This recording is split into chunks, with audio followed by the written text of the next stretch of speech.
Welcome to this MMI live workshop. Welcome, I am so pleased you're here. Today we are going to talk about how to understand MMIs, these multiple mini interviews, how to answer, how to handle your nerves, and how to get your midwifery knowledge across as part of all of it. Whether you are a 16-year-old and you're just starting out in this wonderful profession, because midwifery is just fantastic, or you are in your 60s, you've got 3 careers behind you, both sets of people there, very mature heads on their shoulders, different life experience, but the foundational skills are exactly the same. It's about bringing your personality, life experience, and compassion and empathy to interviews. Little bit of housekeeping before we start. Concentration is key. I know everybody's got stuff to do. When I did this live, people had toddlers running around and stuff like that, and I just think that is so amazing that people study to become midwives while they have little ones to bring up. I don't have that personal experience, but I am in awe because I know how much work my nephew is. But yeah, if you can, close down all your Facebook tabs. Concentration is key. This is going to be really hard work, but I think it's great training for MMIs, but it's not going to work unless you do. So I would like you as well to have the ability to record yourself either on your phone or another device, and then you can watch these back later, and that's going to really help you reflect on what you need to do. I am going to ask you at various stages to pause the video and either wait for 2 minutes to think about the question or talk for 5 minutes, and I will also go through my answers. And yeah, I'm going to start the PowerPoint presentation. Just again, so thankful you are here. Okay.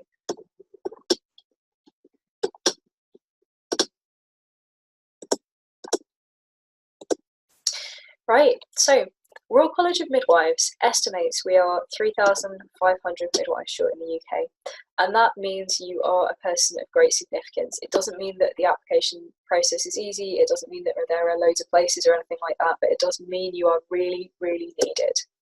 I want to acknowledge how hard you have worked to get here. It is a beautiful profession. When you know the sacrifices you'll be making for women and families, I know you understand this full well and you still want to be there caring for them. So I think we should have like a little parade and welcome people into the profession. Just very thankful that you're here. The Facebook group might be over by the time you're watching this, but I'll put a link below. There's just a beautiful birth to remind us all why we're here. So what are multiple mini interviews? Well, medical students in the US used to be interviewed in a traditional way, like one-on-one, ask them about all their academic stuff and lots of sciencey questions. But the problem was later down the line, they were getting into trouble with their interpersonal skills and the ethics of the situations they were coming across. So universities wanted to start picking out those really excellent individuals with a well-rounded approach to healthcare. When you go into an MMI, you have usually lots of different stations. It might be different rooms, but it's usually just lots of tables with perhaps screens around them. And you might be talking to an admissions user for 5 minutes. It might be a service user, which just means somebody who has used maternity services recently, might be a student midwife, and it might be an actor. And you have to go around kind of like a little assault course. That sounds scary, but it's not. Most people have a wonderful day when they go and do these, but you sort of interact and get to know the course of that scenario and demonstrate your personality and your empathy and communication skills, all of that. The idea is as well, they are very unbiased. So say you've got an admissions tutor who just, I don't know, you've mentioned in your personal statement you like fishing and they happen not to like fishing. I think it's bizarre to think any midwifery interviewer would have any bias of that nature. I've never come across one that would, but the point is, because you get a score from lots of different people, it should be fairer. But I think it's more to do with getting all your skills across, really. That's why universities like them. Problem solving skills. Okay, sometimes at the stations you are not going to get a lot of verbal or physical feedback, and they might not even be writing things down. They're just looking and listening to you, and that can freak you out a little bit. It's completely normal. The idea is they don't want to give you too much sort of feedback so that everybody has the same chance. If they're going, oh yeah, you're on the right track, obviously that wouldn't be fair. So don't be freaked out. if it's like that. And also try to realize that the waiting times can weigh a bit heavily on you, but everybody is in the same boat, and we will talk about various things we can do to address fear. Okay, so it's early in the presentation to get stuck into a question, but I want to give you your first question. Don't overthink it, just talk through your answer, time yourself. First of all, when I give you the question, 2 minutes, and then give yourself 5 minutes to respond out loud. 2 minutes thinking time, 5 minutes to respond out loud. Just get all your ideas out and we will see how you go, and fully commit to it, put your all in, and then we'll go through some ideas. Okay, so here's your question. So time yourself 2 minutes, pause the video. Okay, did you do it? Are you ready for your first answer? I want you to time yourself 5 minutes and record yourself, and off you go. Okay, right, how did that go? I hope it was okay. I'm going to give you my answer now. So I'm going to set 5 minutes. Right, this is a really difficult situation. So a friend of mine, he's very upset because of genetic testing. I don't know much about genetic testing. This isn't sort of my area of expertise, but there's something just at the back of my head that would be telling me, okay, are they asking him for more money at this stage? Have they come up with a reason why he needs extra testing? Is it some kind of scam? I thought genetic testing usually you went to the doctor, but I am reading more about 23andMe and all those kind of tests in the news right now, but I would just want to try and get information and logically get a baseline for what's going on. But he is very upset as well, so empathy would be very important. I don't want him to feel alone. This is clearly a dear friend of mine, probably if he's talking to me about something so intimate and he hasn't talked to anybody else about it. So listening, getting really curious about what he was feeling, and trying to identify. I mean, it's fair enough, really, isn't it? If you don't want to go blind, that's a huge thing to go through. And maybe he is incredibly worried about it. Maybe he's well within his rights, and actually there are medical things you can do. I think getting some advice, though, from a healthcare professional would probably be the best thing, because, 1 in 10, that sounds quite low to me. It might be something that a doctor would say, okay, in this context, maybe we shouldn't be worrying about it quite as much, or maybe we should be. I think getting some proper medical advice, maybe calling NHS 111, trying to find out. If I was a student midwife, I would sort of be wondering whether he was coming to me because he didn't want to confide in anybody else. Does he think that maybe I've got special knowledge, or he just thinks that I should be a good person to listen, something like that?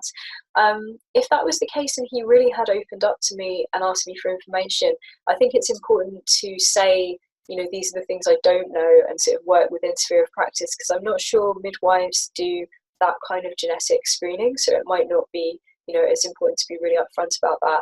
But if he's coming to me because I am a student midwife and he really hasn't talked to anybody else, I'd just be a bit worried, because sometimes people who look into all these kind of tests and things, they can be a bit worried about other things in their life. So is it hypochondria? There's nothing in the question to say this, but also he's a young man, and we know that young men don't often go for that kind of support. So I just I wonder if he's really needing support. He hasn't told anybody else, and when young men get really unwell mentally, sometimes they can commit suicide. That's a higher risk factor. So I guess that would be like the worst case scenario, and I'd really want to call somebody if I was concerned about him. I'd try and get him to talk to other people about the situation that he trusted, because the last thing you want is to feel on your own when you're fielding a big health concern. In terms of his great-grandmother becoming legally blind, I wonder if that is, it sounds like it was perhaps a long time ago, and also that she was elderly, so it might not be this condition exactly. It might be that, it might be that she had cataracts or something, and he's just sort of got that in his head of something that happened. But again, we probably need a healthcare professional's point of view here. I wonder as well, is he talking to me about this because his girlfriend, they've talked about, I don't know, genetics, and she's worried about something in her family, and maybe they're wanting to have kids, and that's why he's coming to me to talk about it. So maybe he does have a really good reason for being concerned. But I would really want to be supporting him and trying to get him as much care as possible from the people around him, so that it wasn't just me. And of course, if I was concerned, I would be talking to a student counsellor, trying to get him some helplines for mental health or something like that. It does say he's very distressed. In terms of, okay, so once we got this stuff all sorted, maybe got him feeling a bit better about things, I might want to talk to everybody. I wouldn't want to be judgmental and say like, oh no, you should have never done that genetic testing. But I wonder if these companies do have the best skills to help people make decisions and not get very scared about things. So it might just be something to talk about with our friends and family around us and see whether we think it's a good idea or not. It's an interesting situation, and we know as well there can be false negatives and false positives from these kind of tests. So I would just have it at the back of my mind that we're sort of playing with really big concepts here, and they can have life-changing consequences, and it might be good to have sort of a thought through take on that, just so everybody was on the same. Okay, so that is the end of my answer there. You can probably hear the timer going off. Yeah, I hope that went okay for you. I would love to hear. We're going to just move on to some ideas. I hope this wasn't awful. I hope I can now help you. There's a 4-step process we can go through that I use for addressing these kind of questions, and I think it's going to really help you target, even if you're fantastic and you just did the best job ever with MMIs. A lot of people, when they do their first question, they find it really hard. They can't fill the whole 5 minutes, but we're going to give you some really good tools to get stuck in. So the prompts, this is my 4-step process, LE patented MMI process. So as a student midwife, you are looking for common sense suggestions. An admissions tutor or anybody else who hears you able to use your common sense on the ward or anywhere else that you're working as a student midwife at community women's homes, at some point you're probably going to have to stop a Labrador from jumping into a birth pool, and you might have to be creative about that. So common sense. The thing about his grandma, do we know that she had the same condition? Can we get more information? Is there anybody else we can talk to? Just sort of common problem solving things. Thinking about the situation from a midwifery and then a non-midwifery point of view is going to give you a really good scope. So if you're a student midwife or a midwife, you are probably going to have quite special responsibilities and maybe places that you can go for support that other people don't have. So just like I said, I don't want to be working outside my sphere of practice. Maybe we could look up some research together, that kind of thing. But from a non-midwifery point of view, just being a good friend, empathising, it just gives you more prompts and more scope for your answer and helps you bring in midwifery. See it from different people's perspectives. So I was trying to see it from the girlfriend's perspective, a healthcare professional's perspective, would they think it was the best idea to do screening? This friend of mine, his perspective and what he might be feeling.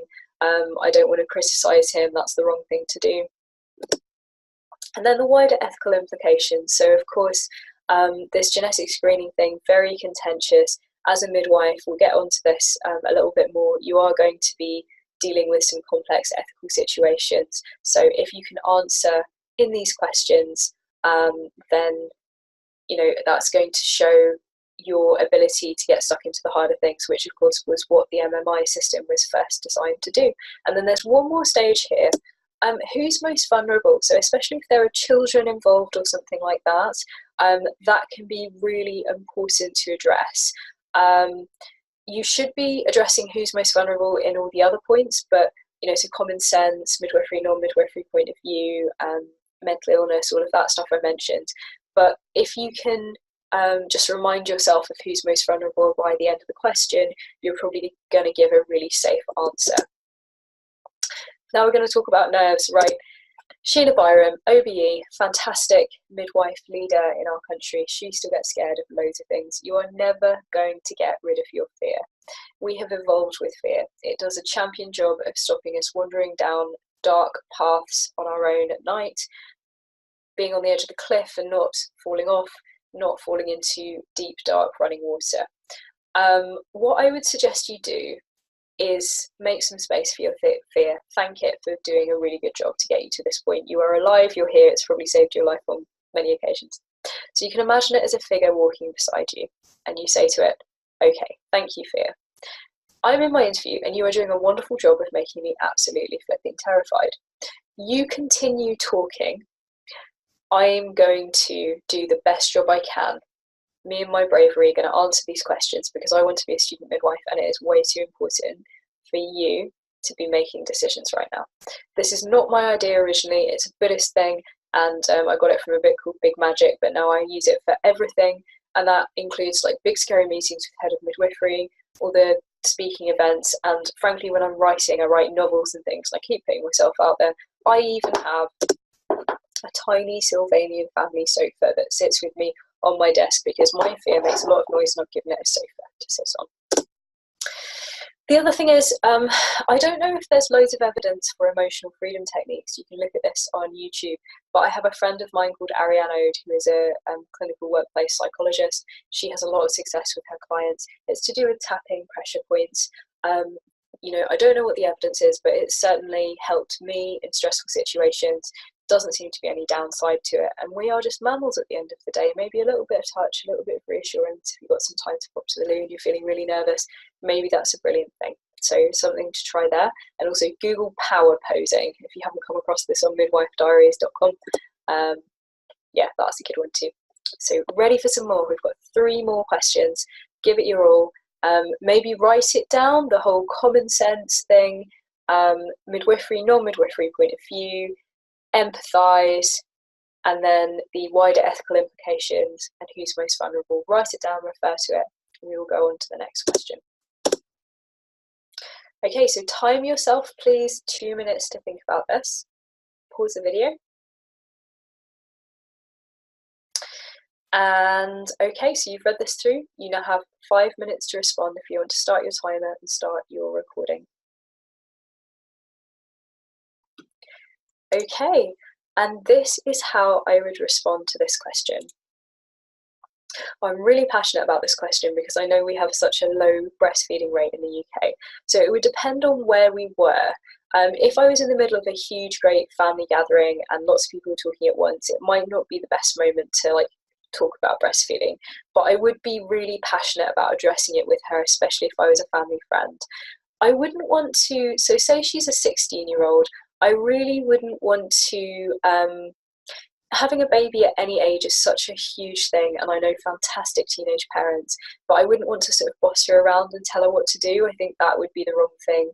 I think sometimes you can feel underconfident when you're 16, so I wouldn't want to say, oh no, you're just totally wrong. It would be for me about trying to give her that platform of self-respect as a new mum, thinking about her decisions.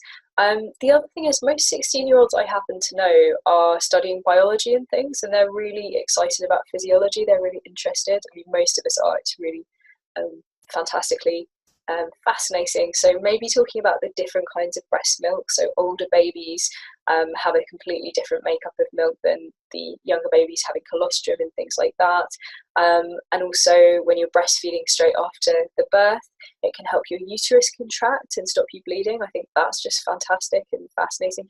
And in terms of the ruining her figure thing, I wonder, that just doesn't sound right to me at all. I don't think that's evidence-based information. So she might really be excited to hear, okay, did you know you can burn loads of calories breastfeeding? The other thing is she wants to be a dentist. So I wonder if talking to her about the fact that having really good teeth sometimes comes with breastfeeding. So that might be an entry point. And I would just try to say to her, I know you're going to be a fantastic mum. Are you interested in any of this stuff? Because it happens to be something really passionate for me. I would be interested in where she has got the information that is disgusting. I think it is really hard for young women, any women today, breastfeeding. We're not really set up for it. We don't see a lot of people breastfeeding. There's that whole contradiction in terms of things being sold via breasts, like everything from yogurt to shampoo. But when we see a baby breastfeeding in public, that's somehow not okay. So maybe she's interested in feminism or something like that, and there's that really good Holly McNish poem, so I would probably suggest that she go and have a look at that if she was at all interested. If she wasn't interested as well, if I wasn't a midwife or anything, it might not be my place to talk to her about that. Like, I certainly wouldn't force my opinions. Whatever decision she wants to make to feed her baby, there are a million ways of being a good mother in this world, and not one of them hinges on how you feed your baby. Breastfeeding is of paramount importance, and it's really a lovely thing to do, and she might not know that. Like, the whole, when you get through establishing breastfeeding and then suddenly it's this magical parenting tool that helps little ones calm down, she might not know that yet. She might have this wonderful support from her parents, and actually that can be the protected time she spends with her baby. So she might be imagining that she's never going to get to be a dentist if she has to stay breastfeeding or something like that, and that's just not the case. Women, again, the feminist thing, there are wonderful examples. In fact, I wonder if there's peer support for people her age, or even, you know, different ages. We know that say I've breastfed myself, maybe that's a really good idea to talk to her and say, if you want to call me at any time and we can discuss any of this, or when baby's born I can come over and help or whatever. But maybe there are breastfeeding cafes and things around. And the other thing is, if she knows I'm a student midwife or a midwife, I wonder if there's a little bit of a, maybe this is the wrong phrase, but sort of cry for help thing going on.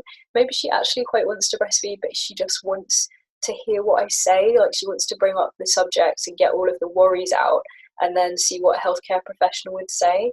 So, you know, if she's got a family friend and she just kind of comes up to me and says all this stuff, I would let her get all of it out, and I would listen really carefully and be like, okay, tell me more about that. Why is the idea of doing it in front of people particularly embarrassing? And I would then try and link her up with other mothers in the same position. Even if it's not about feeding, it's just about having that support. You know, she hasn't done anything wrong. She's 16, she's having a baby. We should be celebrating her as a new parent, especially if she wants to continue learning. I think that's just amazing. She wants to be a really good role model for the people around her and for her baby as they grow up. I think it's a very difficult thing to think about, all these different decisions you have to make as a young parent, and offering her the support that's there. That would certainly be a role as a midwife. Okay, so that is the end of that question. I hope that was helpful. Did you get any of the same points? This is a really controversial one. When we did it live with the webinar, people found it very difficult. It is controversial, but the idea is to play out loud with different ideas. You don't have to land on any particular outcome. You just have to explore why things would be helpful or not so helpful. Okay, so third question. Get ready with that timer. Give yourself 2 minutes.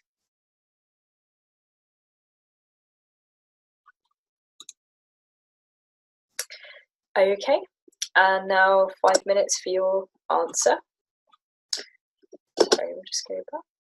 So if you time 5 minutes and record yourself. Okay, how did you get on? I'm going to do my answer for you now. Okay, so this is a really difficult situation. I have to say I would be quite shocked to be handed a baby. I think that's of concern. You know, a baby that's not mine that's crying. So there's a bit of me that would hope perhaps I could just head the situation off by going after the toddler myself. Obviously, I'm not going to leave a baby in midair, but I think the safer thing to do would be perhaps pointing out to staff members that there is actually a problem. Maybe, yeah, saying to mum, okay, you stay there, I'm going to go and get the toddler. If I really was left with a baby who's crying, I would talk to the people around me, maybe try and get some others, parents who have children with them or something like that, and say, oh look, there's a toddler that's gone over there, could you just go and get mum, because this is baby and I don't know baby. When the mum came back, I would try and work out what was going on for her, because it might be that she's just having the day from hell where she had to come into town, she's got no support, she's had no sleep, she really needs to get some medication or something like that. But say she seems unconcerned or even a bit angry about the situation and she's just not picking up on the significance, that would be a problem. Especially if she was a bit angry about other things, I might try and get her name, talk to other shop people about if they know her, does she come in a lot, are there any concerns, and essentially I'd be trying to talk to the NSPCC or social work or something. I suppose the other thing to consider is we don't actually know whether this mum,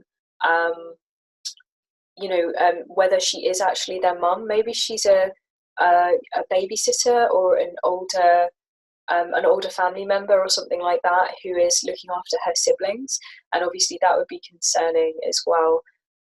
This is a different situation if she happens to recognise me from clinic, from student midwife or a midwife or something like that, then that might be a different situation because I might be a safer person. But regardless, I would be trying to build some rapport with her, find out her name, ask how things are going, see if she needs any support, see if she's safe to get home, just in terms of that day. But the last thing I would want to do really is to blame her, and it's important to say, okay, that was a really unusual thing to happen to me. I don't think that's ever happened before.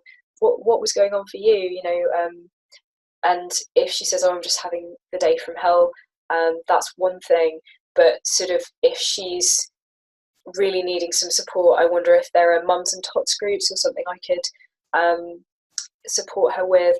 If I'm a student midwife in that situation and I manage to get her name, I might not be very sure about what to do, but I bet there are people around who I could talk to, maybe ringing a mentor or something like that, and just trying to work out what the best thing to do is in terms of supporting that family. But I wouldn't want to get really cross with her and accuse her of doing something wrong, because obviously if there is an abuse situation going on, the last thing we want to do is make her feel awful, because you really wouldn't want to be the children in that position. And the children can't defend themselves, they are especially young, and this does appear to be a situation where she needs a hand. I would say as well, though, a lot of parents, mental illness, postnatal depression, are they're very high rates of this, and there's not an awful lot of support out there. So I think understanding the sheer pressure that women go through and the lack of people around is really important. It's just I would want her to be supported. I wouldn't want her to be feeling like she's just done something that can't ever be resolved. The other thing is, I wonder if there's a language barrier or perhaps a cultural difference. So I have friends from Zimbabwe who do just leave their kids with neighbours, or it's very acceptable to leave even extremely young children with people you don't know that well, because it's just an entirely different culture. And if that's the case, it might be that she just needs a bit of social work support to explain that, oh no, that's not the way things are done in the UK. There are these situations that have happened to children before, and we try very hard to keep everybody as safe as possible. But there should be all kinds of charities that will offer some crash support or just a coffee. And sometimes you just need to talk to people. I mean, sometimes it's a lot easier to ask somebody you just see on the street for help than it is to ask the people around you. And we really don't know what's going on for that mum. It might be that she's trying to escape something going on at home. There might be some domestic violence issues. You really don't know. It might be worth excuse me, looking at the children, seeing how they're dressed. Sometimes you can pick up a lot about the well-being, and of course if there are any health concerns for the children, I would really want. Okay, final question. This one might be a little bit different. You might be interacting with somebody at the station. They might be asking you questions. So what are your thoughts on the pros and cons of this? If you time yourself 2 minutes, stop the video and have a think for 2 minutes. Okay, and now we're going to do 5 minutes again. We are going to do the version of this station where you just have to hold the floor for 5 minutes. This is kind of like MMI boot camp. I'm working you really hard here. It's likely that in this situation you would have some feedback and you would be talking to the assessor, but it is important that you can hold the floor for that amount of time. So we will do 5 minutes. Okay, this is how I would address the question. Okay, so technology and healthcare professionals. I think technology can be a wonderful thing. In terms of training and scenarios, you could use dolls for resus and that kind of thing. And especially as care becomes more sophisticated in the NHS, I know there are all these even operations in utero. I can't imagine not using technology to be able to support our healthcare professionals to get to that stage of expertise. However, I know there are certain things like blood pressures, for instance, that it's important to be able to do those manually with a stethoscope. And I know this because when my dad goes and has his blood pressure taken, there's like a self-serve blood pressure cuff in the GP surgery. and it always comes out a lot lower when the doctor does it with a spig and a stethoscope. So clearly there are some skills that it's probably really important to learn manually. As the NHS gets busier and busier, though, there might be a really good place for people being able to whiz round with a cuff, and maybe they haven't been trained or something and they can just like screen people. But I think that's a really difficult ethical argument. I mean, we're getting into, should we be using technology because we really have to look after everybody because we don't have quite enough staff? And I think obviously the right thing to do would be getting more staff. That's a really political thing to be speaking about, but I do feel very passionately about that. In terms of technology as well, so being able to go through really stressful situations like a resuscitation, or if somebody's bleeding a lot, in a controlled environment with a dummy, I think that sounds absolutely fantastic. You know, you can really start rehearsing those things as a healthcare professional, but it might be that that's very different in person. I don't think any of that training can replace being in that environment and trying to help somebody who's actually very unwell. And of course, the communication as well. You're never going to learn how to properly give eye contact and pick up on what somebody's saying or the subtext of what they're saying, if you're just always doing simulations. But maybe as people get busier and busier, we do have a huge deficit of nurses and midwives, and some of them have kids, and maybe doing some training at home, like academic lectures and stuff via video link. Maybe that would actually be a really good thing to save some time, with the added bonus, I suppose, of maybe you have the best lecturers in the world available and you can just broadcast them. And of course, as more people start coming online in the whole of the world, maybe we can improve healthcare loads by getting information out, by sharing some of the UK's information in that way, something like that. But you know, I think having a mentor that's watching you, picking up on what you're doing, working out what might not be working for you with that particular client, I think that's really important, and sort of the foundation of being a healthcare professional, just because it's such an intimate thing. Of course, as well in midwifery, I've heard of this thing, medicalisation, and maybe we like using machines a bit too much, but actually, if you have a look at the research, continuity of care, which just means one midwife knowing one woman over the course of pregnancy and birth in the postnatal period, that has really good outcomes, and that's very low tech.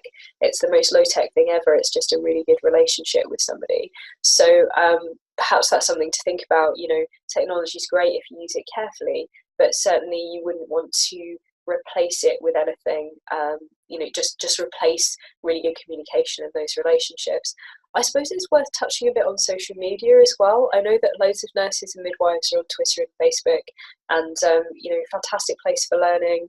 I think storytelling, it's really important to have that element when you're learning as a healthcare professional. But also, we know how important confidentiality is, and sort of training healthcare professionals. I'm aware of how very careful you have to be not to betray anybody's confidence and their confidentiality, because if suddenly you've got a write-up of what happened to you on Facebook or Twitter, you know, are you going to trust that healthcare professional to keep your secrets for you? Are you going to not reveal stuff because you're not sure about them? So I guess that would be a kind of sort of social media. But technology, in terms of getting information, we have access to more research than ever before, and I think that's a really great idea. But perhaps the skill is being taught by other real humans how to interpret that information and come out with the best possible sort of ability to critique. Okay, so that's the end of that one. Did you get similar answers? So when we did the live webinar, some people were concerned because they went for slightly different areas. They sort of concentrated much more on research and being able to search textbooks very quickly and things like that online. If it differs, that's fine. There's no set answer to these kind of questions. They are open-ended. Just have a think about the prompts. It's like a little soul course. Everybody's going to be saying different things, but if you can come up with something outside the box, and I think that's why the sort of wider ethical implications, the sort of sociology behind it, will be so interesting for admissions tutors to hear about. Okay, so advice for interacting with actors. A lot of people say they love this and this is the best bit for them. I would say Commit to being honest in your reactions. Remember, you're doing this to demonstrate your ability as a student midwife. So if you do laugh or something, unfortunately, that will be taken as you know, you not coping with that situation terribly well. So you really do have to commit. I don't want to add loads of pressure, but if you're here doing this training, it's just an absolutely fantastic thing. You're clearly somebody who really wants to be in this profession, and we need you. Commit to being in that moment. Do the best you can for the women, even when you're interacting with an actor. Just swallow that uncomfortableness because you're there pretending to do something, and do it for the women. That's my best advice. And practice being with fear. We've talked about that a lot. Eye contact can help you get into character. So go round in a circle. So sorry, a triangle. Go eye, nose. Sounds a bit weird, but in an interview we can get really tense and get a bit scary, stary, and as my mum would call it. But when you know somebody, you build good rapport with them. We do this naturally. We just look like in a little triangle around their face, and that can really help prompt that rapport. So that's my best advice for interacting with actors. Have a think about that 16-year-old question. That's about right. Those kind of situations might be with an actor. Okay, midwifery knowledge. I'm just going to tell you a little bit about this. If there is one resource you can have a look at before your interview, make it the Humanising Birth presentation by Leslie Page. As you probably know, Leslie Page was the president of the Royal College of Midwives. She has this amazing, glorious career, wonderful person. It's only up till the 11th of Feb though, but in a nutshell, this is what she says. We have a rising caesarean rate despite women not asking for caesarean section, and the World Health Organization suggesting that over 20% rate of caesarean section, it doesn't actually improve outcomes. So why are we doing these massive abdominal operations on people? Is it for cultural reasons? Leslie suggests that normal birth is sometimes attacked in the media. If you remember, there was all that stuff from the Royal College of Midwives where they changed their, do you remember what it was? The normal birth campaign turned to the Better Births initiative. That was a way of trying to be inclusive. But the media sort of said, oh no, that's to do with actually normal birth being really dangerous and we shouldn't be aiming for it. But it wasn't about that at all. So something very strange was going on in the media with normal physiology being seen as deviant. As a midwife, an expert in supporting and facilitating normal physiological birth, in a society that loves technology and medical intervention, you have a huge and important responsibility. Perhaps this is why lots of universities are doing MMIs these days. Midwives must have a good grasp of the ethical implications of their work.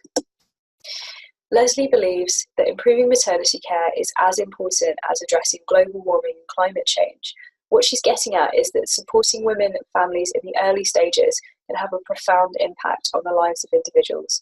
Those babies and families may have more kindness they can offer during their lives if they start them well. She believes pregnancy, birth, and the postnatal period matter. We'll go through what we covered in this session. MMIs are all about assessing your common sense, empathy, and capacity to cope with complex ethical circumstances. You can absolutely do these interviews well. Practice using the prompts, and it's like building a muscle. On the day, you'll automatically go to these ideas. Make sure you think about your nerves. It's okay to feel nervous, and it's expected and normal, but have a strategy. This is too important to let those nerves be in charge. And remember the why. You're wanting to become a midwife to serve women and families. Do your best for them, even at interview. So there'll be one further interview question that will go into the Facebook group, or if you are watching this at a later date, it will be below in a link. When you're ready, do the whole 9 yards, maybe sleep on this presentation, let the information settle, and try again. 2 minutes to read it through, 5 minutes to answer. And good luck. Let me know of any questions. It's such a pleasure to make this for you. I love working with you lot. Aspiring midwives are the best people ever. And yeah, thanks for attending.